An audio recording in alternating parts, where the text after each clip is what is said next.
Aprendizaje significativo. El aprendizaje significativo se refiere a la forma en cómo aprendemos cuando aprendemos mediante el lenguaje, a que le des significado a la información y le des sentido. Son dos cosas distintas. El significado es la referencia, es la cosa a la que se refieren las palabras, y el sentido es la coherencia, es decir, que tenga sentido. ¿Qué sucedería si tú oyes algo así como el árbol echó a volar? O lo oyes decir de mí o lo ves en un texto, pues esa frase las personas le atribuimos significado a las palabras. Entonces tú sabes que los árboles no vuelan como los pájaros. Un árbol no se puede echar a volar así como así. Entonces para ti esa frase no tiene sentido. Entonces en ese momento te preguntas, ¿cuál es el verdadero significado de esta frase que acabo de leer? ¿O es simplemente una frase sin sentido que alguien ha soltado así? Es esto el aprendizaje significativo. Cuando tú oyes esa frase, si tienes a tu interlocutor delante le preguntarías, oye, ¿a qué te refieres? Y entonces él te dice, pues mira, es que estaba hablando de los tornados y un tornado arrancó un árbol y entonces por eso dije que el árbol echó a volar. Entonces tiene sentido, porque esa frase no es que el árbol empezara a volar ahí como un pajarito, sino que echó a volar por la fuerza del tornado que lo arrancó y se lo llevó volando. Cuando Ausubel creó este concepto del aprendizaje significativo, él observó en los colegios que los niños aprendían de forma memorística.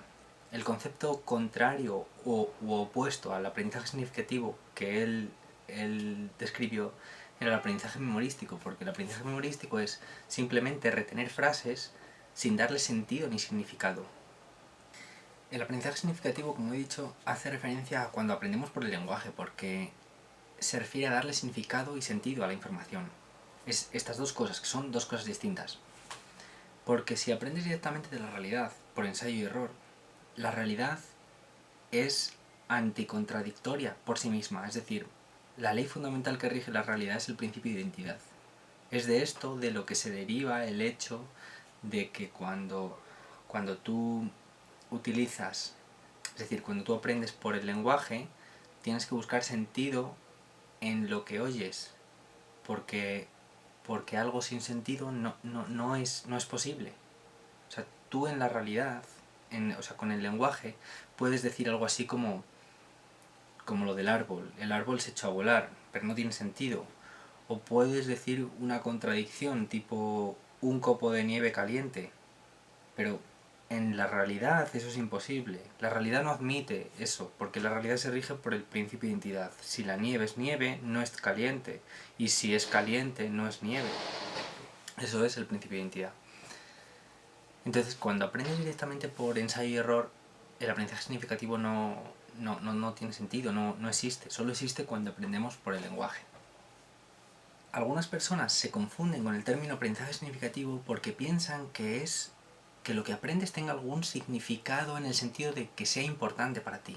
Es decir, si a mí alguien me habla de aparatos electrónicos y yo no tengo ni idea de aparatos electrónicos y esa información no me sirve, es un conocimiento que mi mente lo va a olvidar. Un principio fundamental del funcionamiento del cerebro es que olvida todo lo que no utiliza. Entonces, que te enseñen algo que no tiene ninguna importancia para ti, como pasa en el colegio con todo lo que se enseña, el 90% que no sirve para nada, pues tu cerebro lo olvida. Entonces, mucha gente piensa que el aprendizaje significativo se refiere a esto, que tenga importancia para ti, pero no, se refiere al hecho de que tú le des significado, como el ejemplo de el árbol hecho a volar lo explica perfectamente. Y eso es el aprendizaje significativo.